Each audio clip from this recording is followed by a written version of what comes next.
So yun, good day nga sa inyo mga kalpa, mga kamapler, no? So nandito nga pala tayo sa Zone 6, Kalapungan, Tarlac City. Yan, update ko lang kayo sa isang branch ni Mapler Mendoza. So bale ito, kakabukas lang ito. Kumbaga fabrication ito. Di ba yung isang shop dun sa Zone 1, dun kasi yung mga gawa, mga kalkal, lahat, mga repair. Dito kasi fabrication. Pagka sa December kasi or November, kung maraming tao doon, pwede na kayong pumunta dito para hindi na kayo pipila. So yung mga gawa nila, pare-pareho lang mga kalpa, mga kamapler. So ito yung unit natin na 200cc. So sila rin yung nagre-elbow dito.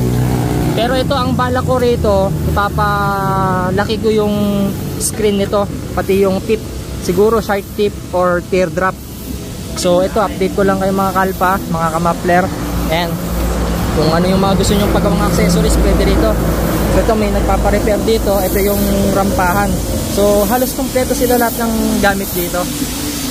Ito si Tol Marlon, kung mapapanood nyo nun, siya yung gumawa ng tribal na logo, yung full vlog.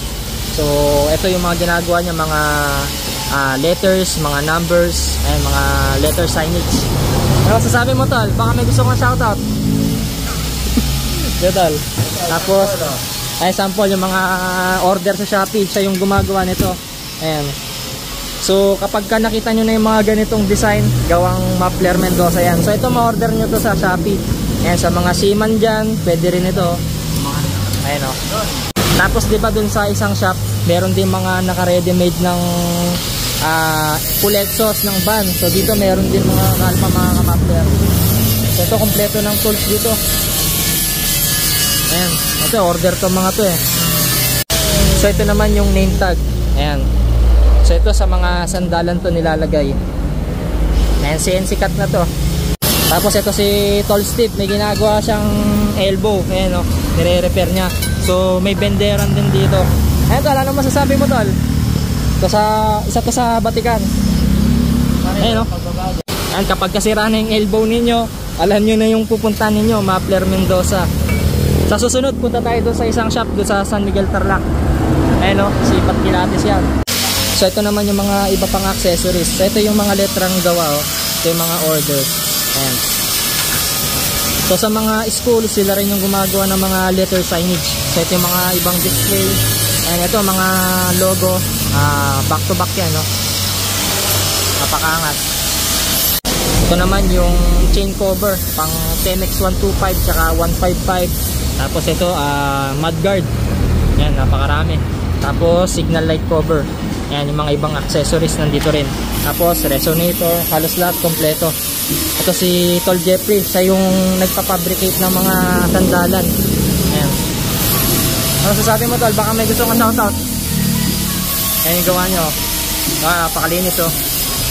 Pakita mo nga yung lugod Tol. Diba? Ayan, napakarami. Bali dito may version 1 tsaka version 2. Ito yung version 2, yung may isang sungay. Ayan. Tapos meron din mga chicken pipe. Kung ano yung nakita ninyo dun sa kabila, meron din dito. Yung labor halos pareho lang din. And tapos yung mga ibang elbow, sila na rin yung bumabanat dito, tapos dinadala na lang sa ibang branch. So yun, bali nandito tayo ngayon sa taas. So si Tol Carlo, siya yung gumagawa ng mga grills. Grills yan eh Tol.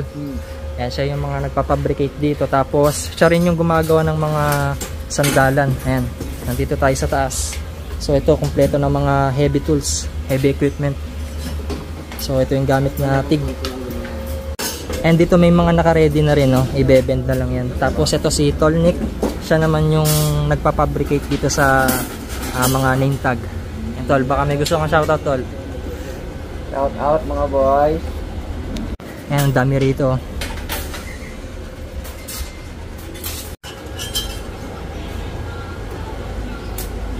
Ayan, tapos si Tol Alpin naman yung gumagawa ng sing-sing dito. Ayan o. Ayan, mano-mano yan mga kalpa, mga kamapler. Ayan Tol, baka may gusto kang shoutout Tol. Shoutout boss.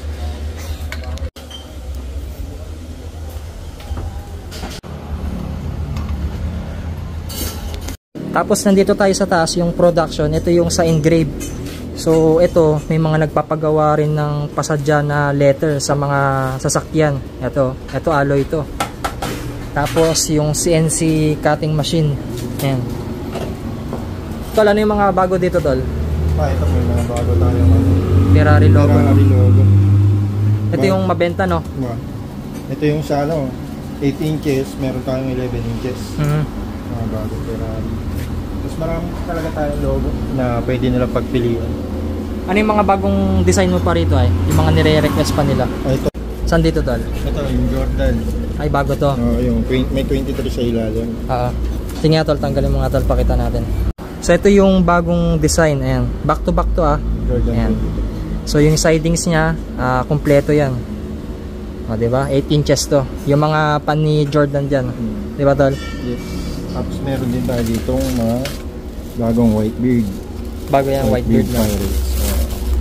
Meron tayong double side, meron tayong single side. Ito tulad nito single side. Single side.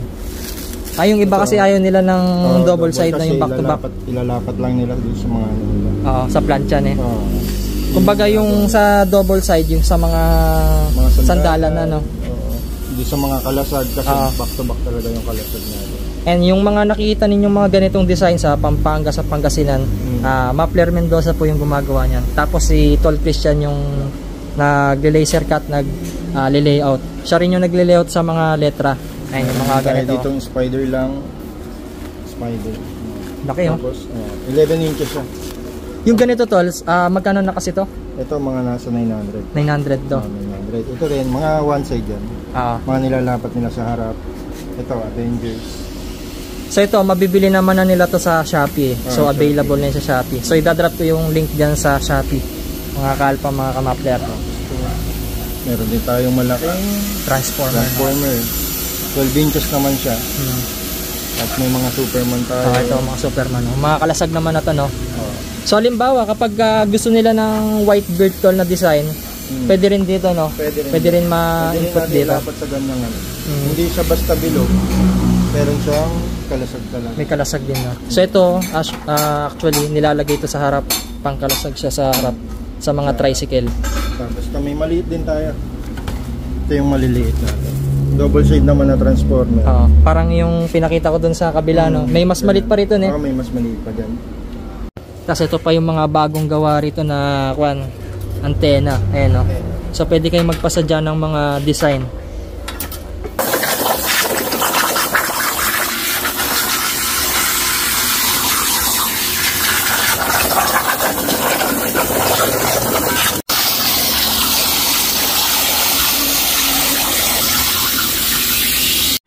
So ito yung nakat, no? Ayan, tapos lalagyan na lang ng sidings, tapos lilinisan na lang siya. Tapos ito naman si Tol Kenny, siya rin yung naggagawa ng singsing dito.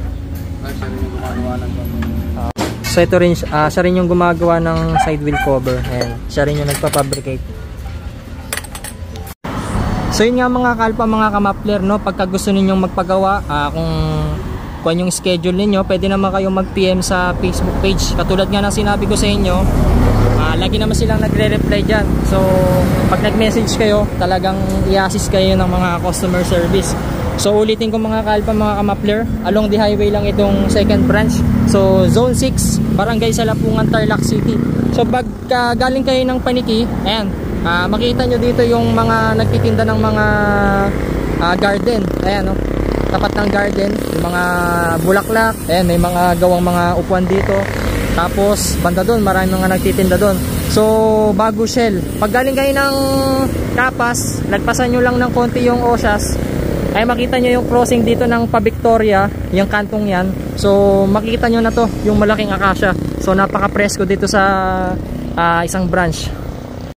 So yun lang, sana nag-enjoy kayo at i-follow nyo na rin sila sa Shopee tsaka sa Facebook mga kalpa, mga kamapler. Thanks for watching.